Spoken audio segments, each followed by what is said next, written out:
রাসূল করিম সাল্লাল্লাহু আলাইহি ওয়াসাল্লাম বলেন, ক্বালান নবী আলাইহিস সালাম, মান খারাজা ফি তালাবিল ইলমি ফাহুয়া ফি সাবিলিল্লাহি হাত্তা ইয়ারজিআ।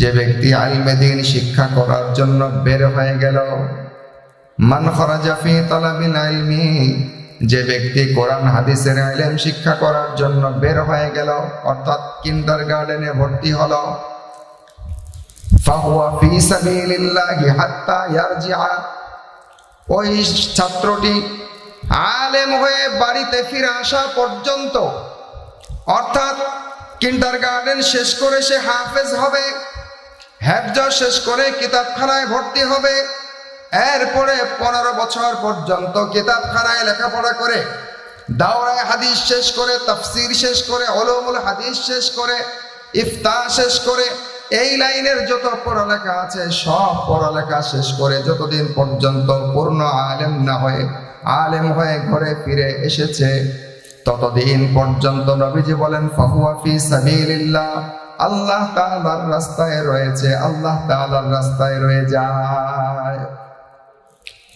মোল্লা আলী কারি রাহমাতুল্লাহ আলাইহি বলেছেন, আল্লাহ তাআলার রাস্তায় রয়ে যায় কথার অর্থ কি? এই 15 বছর 20 বছর পর্যন্ত একটা বাবার সন্তান মাদ্রাসায় পড়ালেখা করে, তার মানে সে অবিরত অবিশ্রান্ত ভাবে আল্লাহ তাআলার রাস্তায় জিহাদের ময়দানে রয়ে যায়। এখানে ফি সাবিলিল্লাহ মানে জিহাদের ময়দান।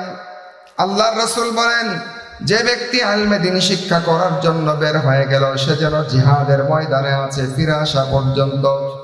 মোল্লা আলী কারি রাহমাতুল্লাহ আলাইহি বলেন, এই হাদিসের ব্যাখ্যা হলো ফালাহু আজরু মান খারাজা ফিল জিহাদ, অর্থাৎ ওই তালেবে ইলমের পিছনে ওই বাবা যে টাকাটা খরচ করে কিন্ডারগার্টেনে ভর্তি করে দিয়েছে, আলেম হওয়ার শেষ পর্যন্ত বাবা এই সন্তানের ভর্তি খরচ দিয়েছে, কিতাব কিনে দিয়েছে, কাপড় কিনে দিয়েছে, বেতন দিয়েছে, সব রকমের নাস্তার খরচ দিয়েছে, যত টাকা পয়সা বাবা মা খরচ করে এই সন্তানের জন্য, ফালাহু আজরু মান খারাজা ফিল জিহাদ, একজন মুজাহিদ আল্লাহর রাস্তায় জীবন বাজি রেখে যুদ্ধ করার জন্য যখন বের হয়ে যায়, আল্লাহর রাস্তায় একটা টাকা খরচ করলে যেমন আল্লাহ তাআলা জিহাদের ময়দানে যা নেকি দান করেন, ওই বাবাকে তার সন্তানের পিছনে লেখাপড়া শেষ করে ফিরে আসা পর্যন্ত যা খরচ করে, সব খরচের বিনিময়ে জিহাদের ময়দানের নেকি দান করে।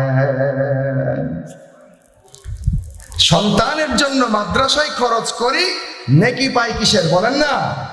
কিসের নেকি বলেন? জিহাদের নেকি। জিহাদের নেকি পাওয়া যায়। মুজাহিদের জন্য যা খরচ করা হয়, খরচের নেকি পাওয়া যায়। সুবহানাল্লাহ।